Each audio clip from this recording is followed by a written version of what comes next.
Hey, everybody. Welcome back to the Social Media Church podcast. My name is Aaron, and I'm here today with one of our two co-hosts, DK Hammond.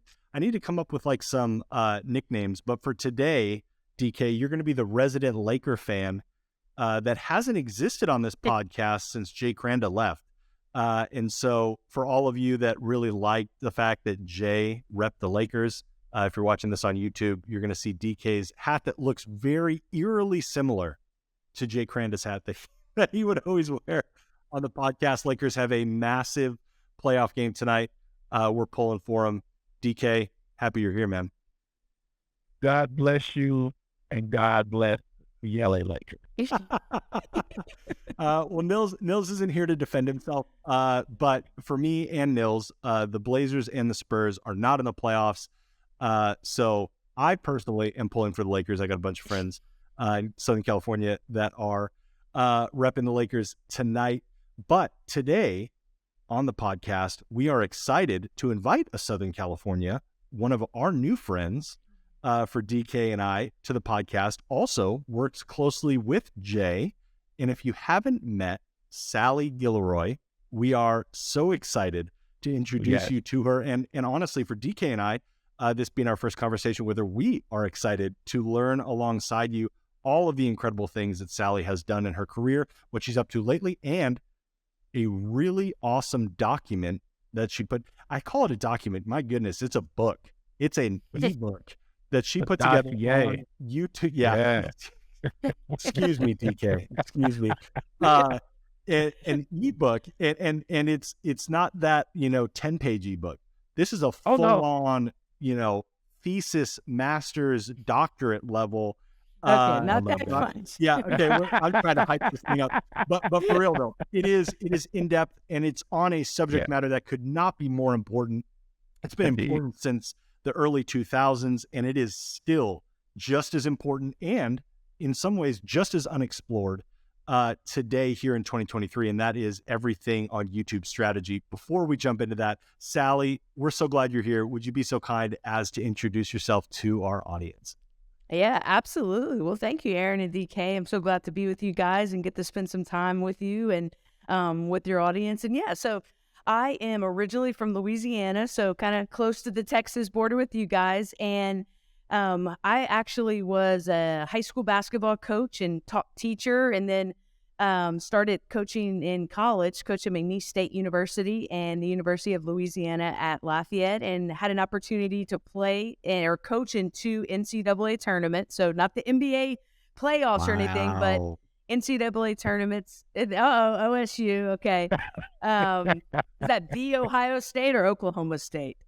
It's Oklahoma State today, but I wear Ohio State tomorrow, baby. I love it. I love it. And then I'd be remiss if we didn't mention the other OSU, the realest OSU, Oregon State University. The Beavers. My alumni. Yeah. Oh, Beavers. Anyways. That's had to funny. throw that in there. Sallie, That's funny. Continue.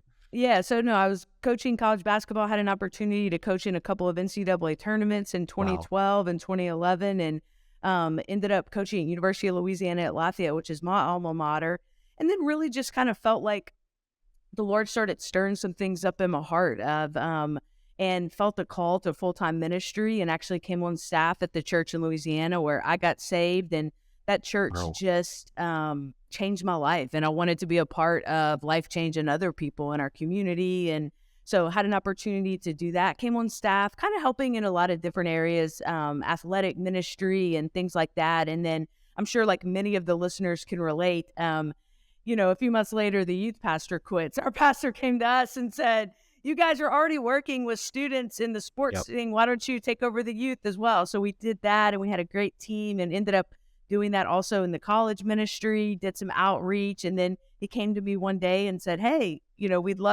our creative director is leaving. And that was like the creative department, production, communications, all that kind of stuff. And he said, we'd love for you to do that. And I remember going, I've never done this. I have no interest in this. I don't know what I'm doing. I'm so clueless.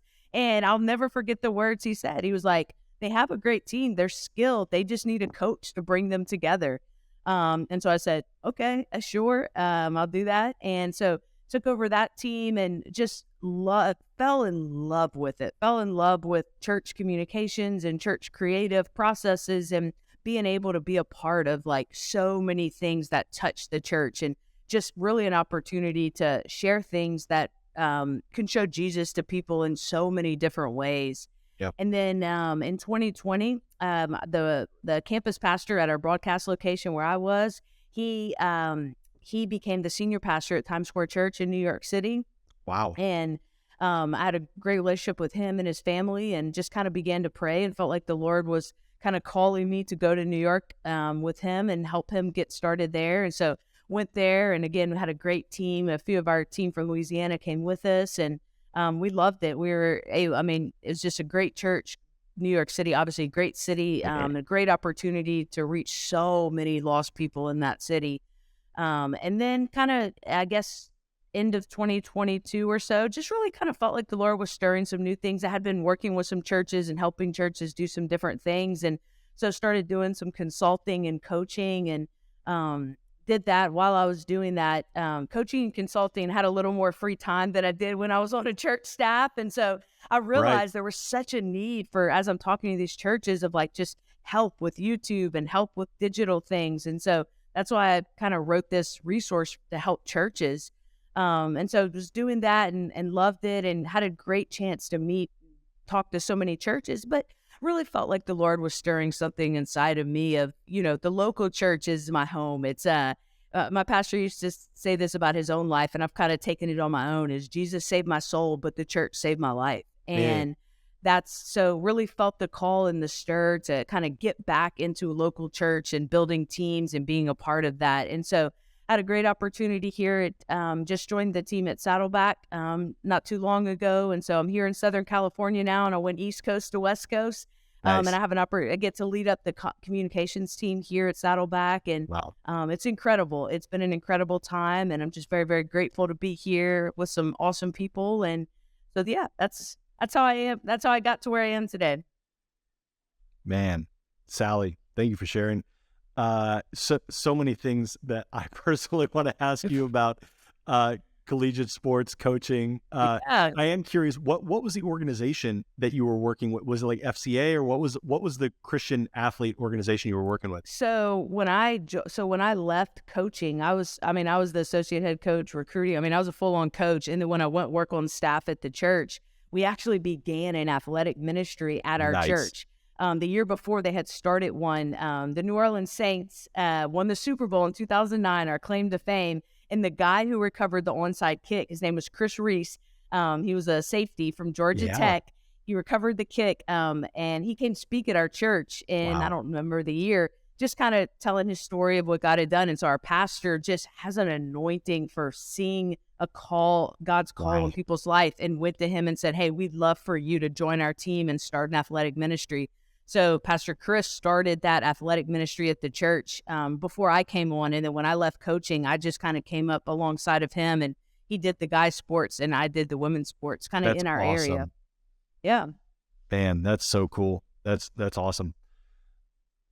Now, Sallie, thank you for the lovely introduction of yourself. I did my homework on this. You came from University of Louisiana, Lafayette. Tell us how you feel at LSU won the championship. You know what? I am so happy for them. I like LSU. If you're from Louisiana, if I say I don't like LSU, I'm going to get some hate emails and some prank calls and some mean text and a bunch of stuff. So I am happy. You're safe in Southern California. Speak your truth, Sallie. Speak your truth. That's true. I'm far away. They can't get me here. That's right. So, but no, I've had an opportunity to visit with Kim Mulkey before, and their entire team. Bob Starkey is the associate head coach. And I'll tell you this, that is a great example. When I remember I was 22 years old and became the head coach of our high school program. I was so clueless, had no idea what I was doing. And Bob Starkey was a coach at LSU at the time, assistant coach. And I remember reaching out to him, just going, "Hey, I'm Sal." I'm so clueless to know he shouldn't be answering my emails and talking to me, but I did it anyway. And I will never forget his kindness and generosity. He invited me to go and watch LSU practice, and he was always available to me my entire coaching career. And people like that have taught me I mean, it's the same thing in church and ministry. Those are the types of people that are so generous, and they genuinely want to help. There was nothing in it for Bob helping a 22-year-old high school basketball coach. I didn't have any players LSU was going to recruit. He just cared about making our sport and making me better, and I will never forget that. So I'm happy for them. So go Tigers! That's right. Go Tigers! And that's DK. I'm gonna let you jump back in and ask your follow-ups, because I know you got them. But these are the opportunities, Sallie, that I never want to miss. It takes nothing to send an email, to send a DM. And it's, by the way, for everyone listening, it's never been easier to do that. And there's 3 people that you're listening to their voices right now that will respond to a DM. That's right. On Twitter, Instagram, That's if right. you email us, any of those things. But I think I'm going to raise my camera up here for those of you watching on YouTube. Got my little Michael Squat. Oh my goodness. My Michael Scott quote up here. You miss 100% of the shots you don't take. Shots you don't Wayne take. Gretzky, That's right. Michael Scott. And that's just, it's amazing to me, Sallie, how many people don't do that. And so thank you for sharing. This is not even what we're going to cover today, but every time it's brought up and someone like that coach is, that posture is shared, it's a great reminder to people that the 3 of us on this call, Nils would be the same, has the same posture. And a lot of the reason I got where I got is because I've sent a few of those DMs in my life. And it's sometimes you know that who you're talking to. In your case, you didn't, and sometimes you don't know. But it doesn't matter. And there are those people out there. So I just good reminder to all of our listeners: send that DM or that email. That's right. Because you never know what's going to come on the other side of that. Yeah, send it with some sense. Don't be trying to come in the DMs for clowns. That's right. But anyway, thank you guys again for joining Social Media Church. I'm DK Hammond, Aaron, and we have a lovely guest, Sallie, and she's talking about her passion as it relates to community leadership, local church, being a creative, building teams, and now she's the communications director at Saddleback Church. So let's get right into it, right? Your claim to fame right now is this 85 plus page dossier about YouTube. Now, you know, these church people don't necessarily like having to do this YouTube work. Kind of give us some introductory stuff of what we can do as it relates to engaging with YouTube, being a part of the church body. Yeah, DK, you're absolutely right. I think sometimes when people see YouTube, it's like, it's so scary, it's so big. There's nothing, we don't have a team, or we don't have the cameras, we don't have the people, all of that. Everybody's already there. There's no point. Everybody's already there. There's no That's point. right. That's right. No, absolutely. And I think, you know, as I was talking to churches just the last few months and thinking through this, what I did was I wanted to just show people that it's accessible. It's just like I was able to find Bob through a DM. You can do things, you know, simple things without a big budget, without a big staff. And I mean, YouTube is the 2nd largest search engine behind Google. And Google actually owns YouTube. So guess what? They're going to continue to lift up. They're not competing with YouTube. They want YouTube to succeed. And so I think for me is there's no difference before the internet, before all of that. You know, if you walk into a store or a coffee shop or whatever, you're going to communicate. You're going to share the gospel with people. If you see somebody hurting, if you're talking to someone who lost a loved one, you're going to help them. You're going to share the gospel with them. Whatever your normal cadence is with that. And you have that same opportunity on YouTube. And in fact, you don't even have to be face to face with the person, which means you can reach such a broader audience. And people are asking these questions. Like, just because you don't see the hurting person or they don't come to your church doesn't mean they're not there. And so to me, the greatest thing that we can do through YouTube, more important than posting your sermons, more important than posting cool YouTube clips and shorts and sermon snippets and all that, to me, it's an opportunity to answer people's faith questions. You know, I'll have to give you this last week, a few weeks ago. So I'm in California now, and I have a car now, and I didn't have a car in New York City. So if you see me driving in California, watch out. You used to, I was going to say, you still remember. Yeah, okay. It's a touch and go sometimes. So be careful if you see me. But so I have a car down, and the trunk would not open. And I'm like so frustrated because I'm trying to put groceries in and I'm moving and doing all this stuff. And so my first thing that I did was pull out this cell phone and go on YouTube, Nice. how to get trunk that is stuck, put my car model in. And I got like 100 videos of how to do it. And guess what? Within 2 minutes, I solved the problem without having to go to a mechanic, without having to go. And as a church, we have an opportunity to do the same thing. People are asking questions about faith. And if we think that they're going to show up at our church so that they can hear our expertise to answer their questions, sorry, that's wrong. They're not going to do that. The days of turning on the lights and people coming to church because it's Christmas or Easter or Mother's Day, those days are over. We live in and maybe not fully there yet, but if we're not there yet, we're close to a post-Christian world. And so that's right. All we're doing is we're going to meet people right where they are. That's what Paul did. That's what Paul did all through the New Testament. And so I think, the greatest thing on YouTube is let's find out the questions people are asking. Who is Jesus? Why do I want to follow Jesus? Why does bad things happen to good people? All the questions people have had for hundreds of years. We have an opportunity, pastors, church leaders, grab this cell phone, record yourself in your car while you're dropping your kids off at school, and share, whatever you read in your own devotional that time. Share an answer to a question people are asking and post it. You don't need 4-camera setup and lighting and all that kind of stuff. It's all right here in our cell phones. I have a follow-up question to that, Sallie. Yeah. And here it is. You just said at the end, I think another one of the obstacles that we need to overcome is the fact that some of us feel like we don't have the resources to produce. You just said very eloquently that a person can pull out their cell phone and instantly answer the faith question to people on YouTube in a very quick manner, right? And so I think that's really, really dope to understand. You don't need a $10,000 setup to simply get the message, love and hope of Jesus Christ out to people. And I salute you for sharing that. I'll pitch you back to you, Aaron. Well, I don't know if you guys have heard this, but this is apparently, I read an article the other day that there's more horsepower in this cell phone than in the first NASA spaceship. That's crazy, actually. Technology has come. So, but it makes sense because the NASA that was all staged anyway. So I think it was just cardboard. I think. Right, the moon landing or whatever. That's not this podcast, but it could be. Tune in to DK. DK and I are going to launch a different podcast. Sallie, we first. That is crazy though. That is crazy. We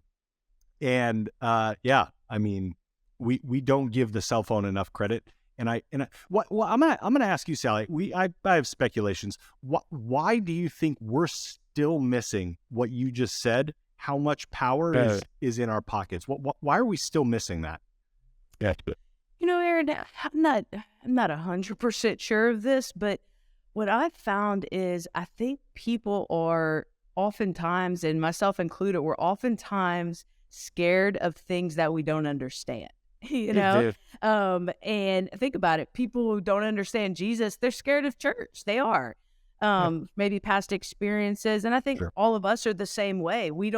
If we don't fully understand something, then sometimes we're scared to start it. But, there's so many biblical examples we could talk about of like when people took that first step where God just meets you every single time. And we know that we preach that, we share that, say yes, our job is obedience. God's job is results. We preach it, we talk about it, but sometimes I think we're hesitant to do it in our own lives. So to me, I think it's just sometimes it's a fear, and maybe a fear of failure of like, what if I try this and it doesn't work and I look silly, and it's so complicated. I would just encourage people. I have a value with our team that we make mistakes. We just don't continue to keep making the same ones. And so that would be my encouragement is try things. And if it's, you try it 10 times and it's not working, then change your strategy. But that's right. There's no harm in trying. Okay, I know you're thinking this because I'm thinking it. We had an episode release recently titled Holy Scared. And I think that there is a couple people that are listening to this podcast that know that this is what they should be doing and need to step into that Holy Scared. Go listen to that episode. Jason Romano. I don't know if you've had a chance, Sallie, to meet Jason. Jason is a former ESPN radio producer. And he talked about that stepping into those things. A little bit of a different context, but Holy Scared applies to a lot of different things. But I think what you said is right, and that fear can lead us to not try things. And so I do want to get into some practical steps because you've been to many different churches and helped people start from ground zero. In this case, you're not starting from ground zero at Saddleback, but it is a new era and there are new things to be tried, even in the life of Saddleback Church. And so I think one of the things I'm curious about before we jump into maybe something more practical is one of the things I was thinking as I am thinking about our listeners. How do I ask questions? Am I searching for clips within the sermon I already produced? Or, Sallie, are you recommending that I just start a whole new show with brand new content that's specifically for YouTube, asking and answering some of these questions in maybe shorter form? Maybe these are like 5-minute answers or 5-minute videos, but are you asking me to do more work, Sallie, or how do you see me entering the game of starting to answer some of these questions on YouTube? I think it's both, and Aaron, I really do. I think it's whatever you can do. Starting is better than perfection.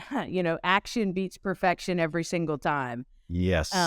So I would much rather start with one little thing and build it than just wait. We use this often. I use this with our team often. Is I would rather build the plane in the air than be stuck on the runway. Yes. We can sit on that runway and try to fix all those parts. We've all been there a million times. Now, I wouldn't suggest this. I wouldn't suggest going in the air without all the parts fixed if you were actually flying a plane. But the great thing about YouTube and a lot of what we do in church is it's not, a failure is not going to set you back. A failure is not going to end your game. And so I think it's both and. I mean, if I'm a church and I don't have a team for this and it's on myself as the pastor of this church, my first thing that I'm doing is the most simple thing. And I mean, to me, editing, if you have a sermon that's already filmed and you have cameras and all that, then you're advanced. Like, to me, then you can clips and all stuff like that.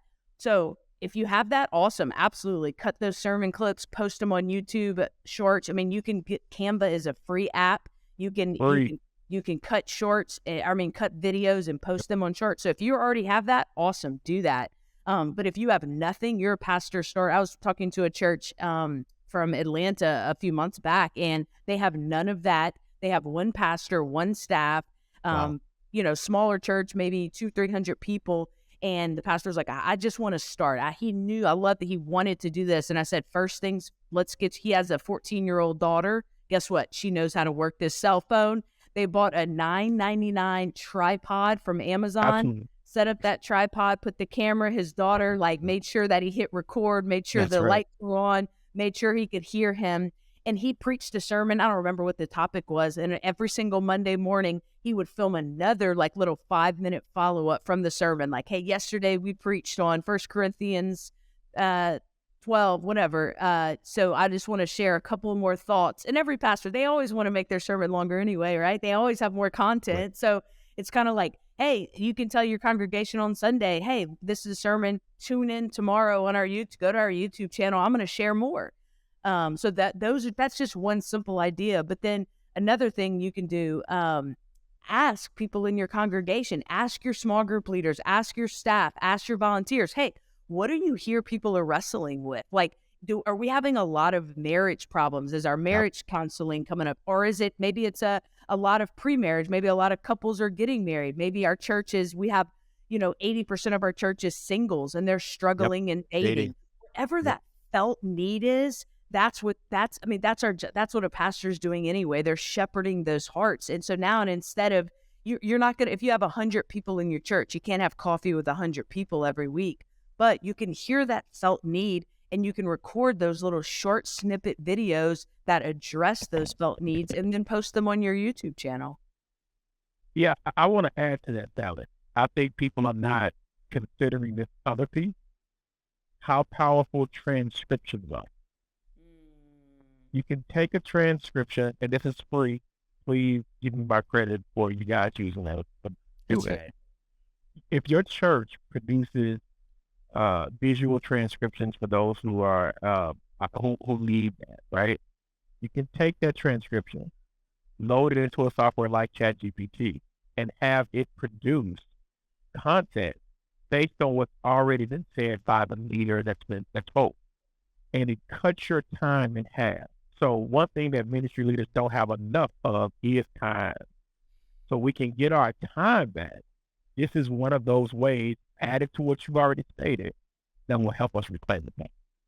Absolutely. I mean, That's it. repurposing content, you just bring up such a great point, DK. I mean, there's so many ways to repurpose that Sunday sermon. And you know what you're talking about to me is a great opportunity to involve volunteers too, because Absolutely. the great thing about YouTube and blogs and social media and all that stuff is it's not, we all know this in church world, Sundays are coming. So like you got to have Sunday ready. We got to have the worship set list, that camera's got to be working, pastor's got to have the sermon, announcements got to be ready. That's very time sensitive. A lot of what we're talking about is not as time sensitive. So you can give a volunteer a project and go, hey, you heard the pastor preach exactly what you're saying, DK. Hey, go run with this chat GPT thing, come up with the blog, and you can give them most of the time volunteers are going to need a little more time because maybe this isn't their full-time job. But you go, hey, when you have some time over the next 2 weeks, get this done. It's not time sensitive. I have to have it overnight. So it's a great way. I think it's a great idea, DK, and it's a great way to empower volunteers to be a part of it too. Build that team. Absolutely. Sallie, you're all about it. DK, I know you're all about it. I've been in plenty of situations in churches where, building that team is vital. I'm going to pause the podcast here for a second and say, if you are and have the budget, a church looking for help with this podcast is produced by our team at Amplify Social Media. And they do all of these things as well. You can go to amplifysocial.media/churches, and you can see the packages that we have if you're looking for some professional help in this area, particularly with short form vertical video. As it pertains to 2023, that is the most important thing that you can be creating. And what you're learning about is the ideas that you should be creating those videos with. And those are questions, because good news, whether it's on YouTube Shorts or on TikTok, the two most powerful university social media platforms, people are learning in 15 seconds, and they're learning, as Sallie said, in 2 minutes, how to open their trunk. Sallie, as you were saying that, so you can go find our team at Amplify. They would love to help you. This is something you're interested in. But Sallie, when you were talking about you learn how to open your trunk in 2 minutes, the only thing I was thinking is, man, if she was on TikTok, she'd have learned that in 15 seconds. Right. I need more TikTok. My younger team always harasses me about that. I need to learn more. I need to get more involved in TikTok. I go to YouTube too. So I'm my team would probably harass me about that as well. But the behavior is, there's a lot of learning that is happening on both of these, and so kind of transitioning into some more nuts and bolts of creating these videos. Okay, we create the content, cool. We've just given you a great reason to do it. Lots of great reasons. So we're going to be done talking about that. You need to do that. Now, I've created the video, Sallie. How am I making sure that it's getting in front of, or at least creating the opportunity to get in front of those people who are asking those questions? Yeah, that's important, Aaron. That's important. Yes, it is. Everybody listen in. If you want your videos to be watched, someone has to click on them, right? Like just because you post it, somebody, like, it doesn't mean they're going to watch it. There's millions and millions of videos posted every day that don't get watched. And so how do you increase your odds of your videos being watched? So I think there's a couple of things. And number one is that thumbnail. The thumbnail is the actual cover image that you are using to post the video. And again, I don't want to scare anyone away. Like, what's a thumbnail? It's super easy. So many ways. Again, once again, I'm not sponsored by Canva, but I'm an advocate of them. Get on there. That you can create free YouTube thumbnail templates. You can, if you have someone in your church, like we talked about, volunteer that can do graphics or even pictures. There's so many free apps out there. You can Google them. Inside of that book, I tried to make it a digital book resource. That way I put resources you can actually click and go, and the sites will create a thumbnail for you. So that's the most practical thing, is you need a good thumbnail. And I don't remember the exact statistics, but a video that you post with a custom thumbnail, like for your video, it could be a picture, text, whatever, is your increases of that thing getting viewed go way up. And so if you're posting a Sunday sermon or a clip from a Sunday, I mean, you probably have pictures from your sermon. If not, again, pull out the cell phone, take a picture. When that pastor was filming that 5-minute clip, I was just talking about his 14-year-old daughter, I told her, hey, get your cell phone out because you have the more advanced version, the iPhone 14. Your dad still has the 11, so the camera's better on the 14. And I said, take a picture of him in front of, and just in his living room, wherever he is, in front of that thing ready to go. And you can use that as your thumbnail. Just as simple as that. And another big thing that's so important is how you title these videos. That is, I mean, I have seen videos, our team, and again, let me just say this. So many of the things that I'm sharing, my own team has taught me over the years. We had a guy that's worked with us in Louisiana and New York, and I still talk to him almost every day. He works for Meta now, and so I would love to get him back in the church. I don't know if we can pay him enough, but he taught me the value of the name. I'll give you a great story. We did a concert with like CeCe Winans, Donnie McClurkin, Marvin Winans. Amazing concert. Like, you've got 30 Grammys between those three guys right there. And we posted the video, and like, we didn't get a ton of traction. I mean, we had like good amount of views, and they go, well, him and the team are like, let's change the name up. Can we? And I was like, okay, great. They changed the name. And within 2 months, and I'm saying this number, you got to understand that audience was a big audience. They had over 1 million views. That video is at 2.5. I still go back and look at it because I'm just so blown away of like, how did we simply change the name? Didn't change production, didn't make the video better, didn't hire a new person to mix the audio. He simply went in and edited the name of the video. And so that's my encouragement too, is what a great chance to try and experiment. If you post a video and you don't feel like you're getting enough traction, go in and change the name and change it to, or the title, excuse me. And there's so many resources that'll help you on the web of like, what should I name my videos? And there's so many things, and I don't even know all the details of like the SEO and all. I mean, there's so many things you can tag your video, and there's so many websites that you can go to research. And again, I have links to all this in our resource, just so that you're not having to do the work of figuring out what those websites are. But you can type in a topic. If you're preaching a sermon on generosity, there's websites. You literally type in video name or blog name for generosity sermon or something, and AI will generate 10 names that you can use. Try one. If it doesn't work, try a different one the next day. So those are just a couple of practical things I think that are so important. If you're just coming in, you're listening to Sallie Guillory drop straight gems on top of our noggin today, and we are so appreciative of her doing that. I think you made mention of a couple of things that people just need to hear again, and that is the power of the user experience. How important that is, that when we're trying to present or represent content to the user, we want to make sure their experience is one that they'll always want to click and share. How can we create that for the end user?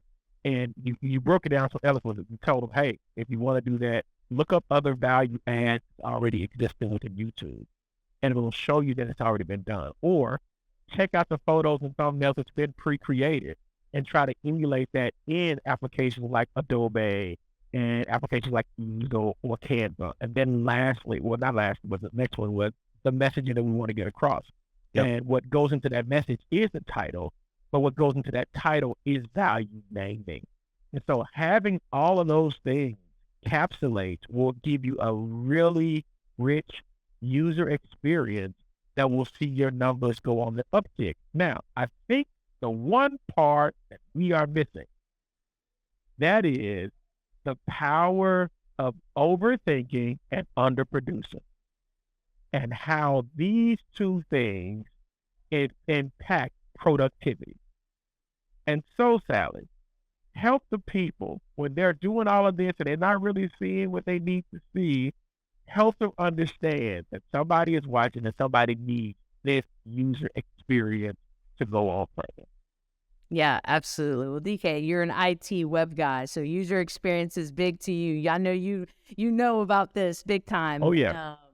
So, and I agree with you. I think Think about this. Like, think about companies like Amazon. It's so easy for us, right? But we know simple things like that are normally very hard to create. Absolutely. So I think part of it, it's getting started. Like Bobby Greenwell, I don't know if you guys have ever had him on the show, inventor of YouVersion Bible app. He has a great line that he uses with his team, and how do you encourage innovation? How do you encourage people, like you said, DK, to just start? Who cares if it's perfect? Who cares if the production? But Bobby Greenwell tells his team all the time that you can be slow if you're perfect. And since we know there's no perfect people, you better be fast.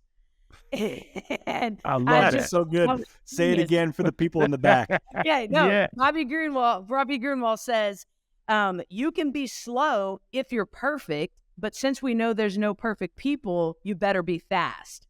I love that. And so that's a word for somebody. That's right. That you just need to start, and it doesn't have. You're gonna keep trying, and you're gonna keep tinkering, and you're gonna say, "Well, I need this lighting and this camera," and then it's gonna be a year later, and people aren't gonna be talking about YouTube. We'll be talking about a new social media trend. But just start. There's power in the start. First video is your worst video.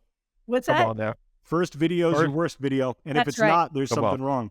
That's right. Mr. Beast is the number one YouTube video guy in the world. Number one. And he'll tell you, I've heard interviews with him. Go back and watch his first videos. They're terrible. He'll tell you it took a year before his stuff, and he tried, and they didn't get a lot of views, and he kept trying. And like, we all know this. Everything in our life that's anything worthwhile takes time. We all want to lose weight. New year, new me, right? I can't just go, the 10 pounds that took me a year to put on, I'm not going to lose in a month. It's going to take me a whole other year. So don't expect you get on YouTube. I think the biggest thing of starting YouTube is you're making a commitment to yourself, your church, of going, God, I'm going to use this new tool to reach you. And YouTube's not going to do that. The Holy Spirit's going to change people. YouTube's not going to change people. But all you're doing is you're saying yes to, I'm going to try a new way. And so, DK, kind of going back to what you first asked is, done is better than perfect.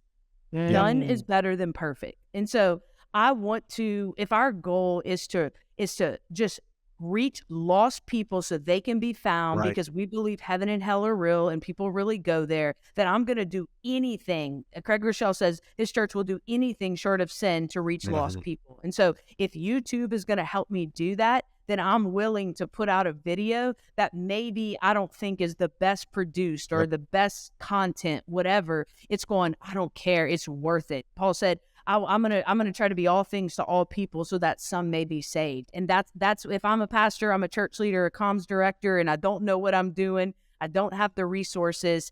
That's my encouragement to you: is just start. Just start, and don't worry about being produced. Don't worry about being perfect. Just try to get something out there. That's your step of obedience. Yeah. Powerful. I got one more question. Yeah, come on. All right. In your opinion, especially as a comms director, I think that's a need position in church, that people are just kind of walking into that they need.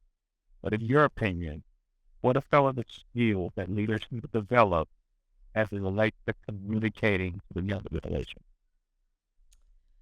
Yeah, that's big, because I think so often on comms teams or creative teams, a lot of your staff and volunteers are the younger generation. They are, because they're digital natives. They grew up with this stuff. They understand it, and I'm not saying you're not going to have volunteers and staff members that are older, but a lot of your innovative thinkers, and 90% of what we're talking about today, someone under the age of 25 taught me, and I'm not 25.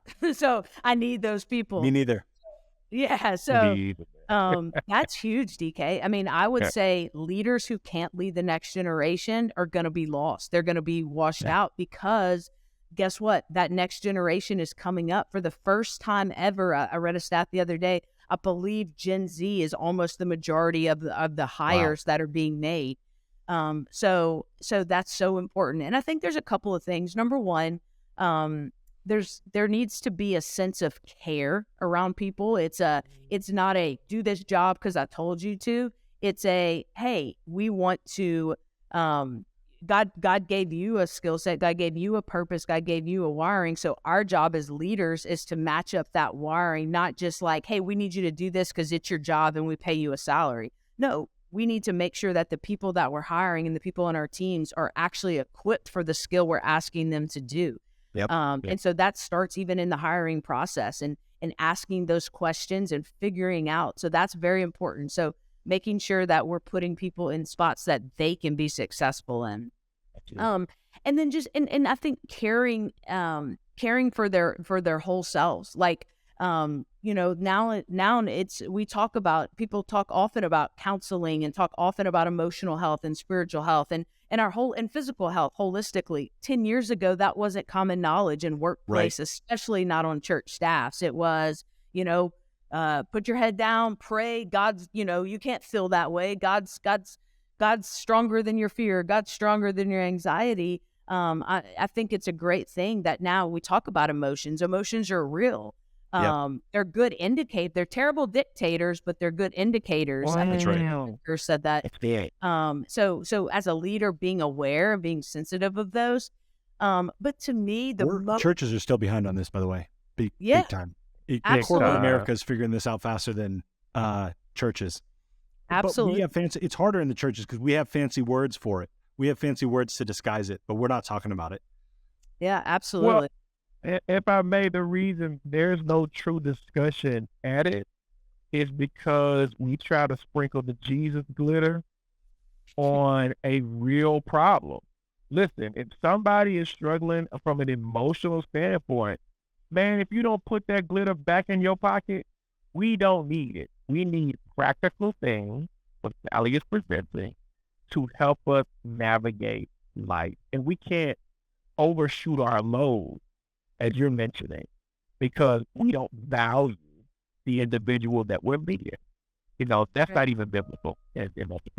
That's right. That's right. And Sallie, your background as a coach, your background as a team builder, a recruiter, walking with these women, right? There's so much power that you're now bringing to every team you come with in the future, because there's a lot of things that we learn about discipleship in a collegiate coaching setting, right? And so I think it's worth it, the time that we've spent extra here talking about that, especially because of the age demographic of who is executing on what we're talking about within your church.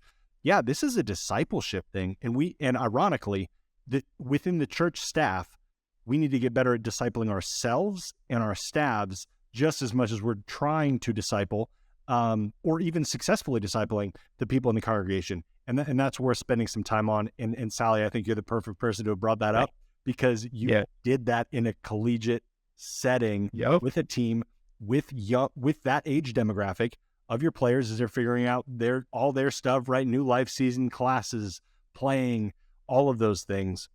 And discipleship is something that you're now bringing into your role. And so I'm glad you brought that up. And DK, I'm glad you double tapped on it. Yeah, absolutely. It's I know we've all heard this quote a million times, but people don't care how much you know until they know how much you care. Yes. And, that's kindergarten 101, but it's so true. And I think, Aaron, you're exactly right. Our job is to disciple people and raise up leaders. And it's not so often, I find, and we do this often in church, corporate, I see it all the time. Someone's very good at a skill, we put them in a leadership position. But I think leadership itself is a skill that we don't maybe spend enough time talking about and developing.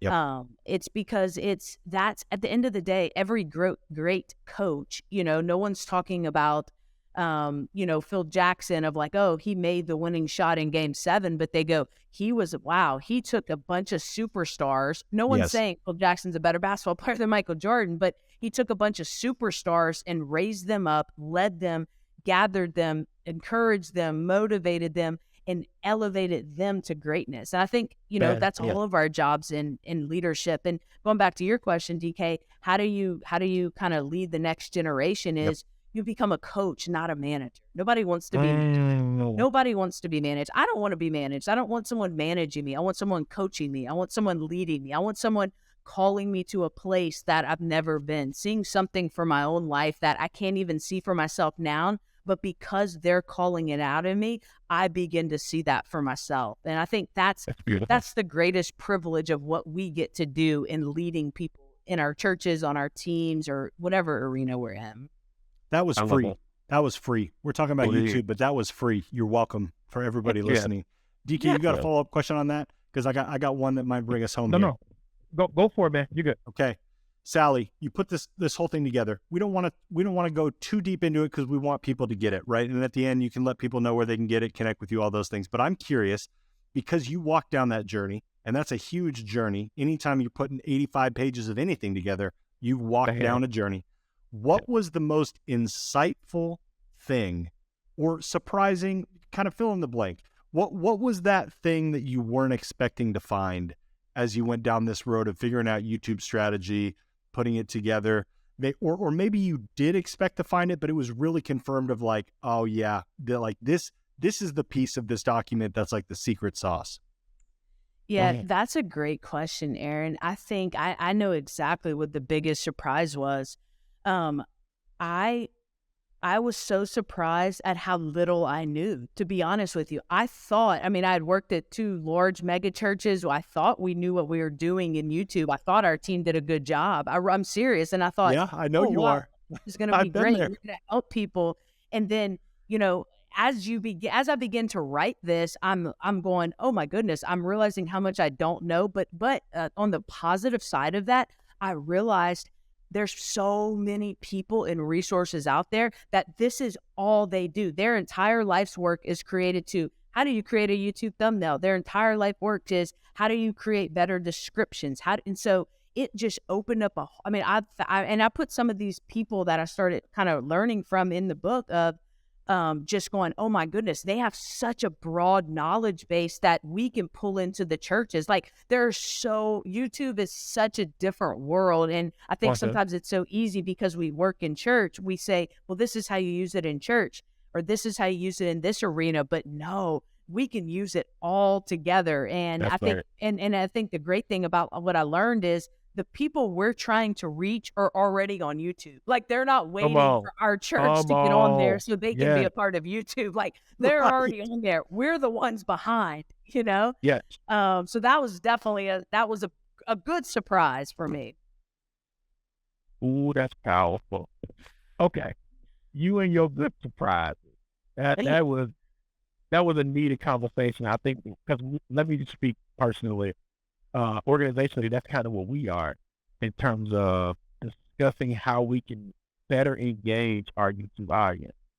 So using YouTube as the online church, as the invisible, no brick and mortar church, has been one of those things that I've been really pushing more at to really engage, especially with the viewership that we've been experiencing over time. And so I think that's like super duper important to say, I don't know it all. I'm learning it. And here's how I'm applying what I know. Please go to Sallie's website and pick up the ebook today. It's ready for you. It's ready. It's been ready. It's baked. It's good. All of that. Sallie, where is that website? And by the way, as you're listening, we're going to have Sallie rattle off a whole bunch of stuff here. This is all in the show notes of the description, wherever you're listening to on podcasts. This is in the description on YouTube. So don't feel like you need to take notes. Just turn on the screen of your phone and click on that description section. You're going to find it. Sallie, what is the best place to find that resource, to connect with you? And then I got one more question to close this out. Yep. Yeah, thank you guys. The best place is just go to my website, SallieGuillory.com, and you will probably spell that wrong. So make sure you look on the show notes how to get there. But that's also, you can find me. That's my Instagram name, Twitter name, and I would love to connect. Like we talked about at the beginning, like, we're all in this together, and whatever I can help with, I want to. Send me questions. I mean, I was on the call yesterday with a couple of large churches around the country, just picking their brain, and so grateful for people who are willing to share. And so anything that I can do to help, I want to, and I want to learn from other people. But yeah, you can get the book there. And I try to, as I'm learning things for me, when I write them out, I teach myself. So I have some blogs on there, and hopefully here in the next few months, I'll be able to write some more and just kind of share some of what I'm learning. Love it. Sallie, thank you for being on. I got one question to close this out. This is the Social Media Church podcast. What is, in 2023, your favorite social network? Oh, that's a good question. I think practically YouTube. It helps me do stuff. But gosh, I started on Twitter when it first started, and I kind of went away for a while. Like when I was coaching, that's the only way you could talk to recruits was through That's DMs. right. So I was big on Twitter, and then I went away for a while. And then the last year or so, I've gotten big back into Twitter. Like I'm just learning. There's so many smart people in there. I'm learning.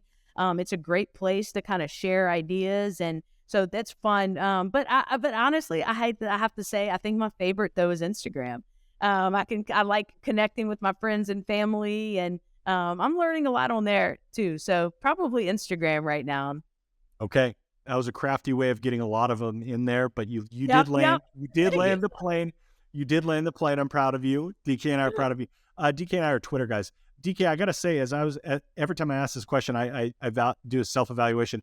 LinkedIn is growing on me. But Twitter still takes the cake for me. LinkedIn, a lot of churches haven't tapped into it, and this is going to be something that we probably need to put behind a Patreon page and put on YouTube game. But all right, so a lot of churches are not tapping into LinkedIn. The two places I don't see people streaming their services is LinkedIn and Instagram. Now I know why they don't do it on Instagram, and that's partly because they cannot save the digital output. But LinkedIn, you can put it on your page and produce content and utilize said content. Repurpose is one of those words you've been hearing a lot. Utilize that content and take it over to LinkedIn, upload it to your page so people who are in business who would like to know more about your church can connect with it. I think we missed that opportunity, that value add. And so that's something I've been exploring with my church in terms of we've been streaming on Instagram the last 4 weeks, and it's been really, really interesting to kind of watch it being engaged with. But definitely LinkedIn and TikTok are on my radar to push all of them out further and publish the content. Well, you follow Embassy City on LinkedIn and see what you could hold DK accountable here for everyone listening. Do that.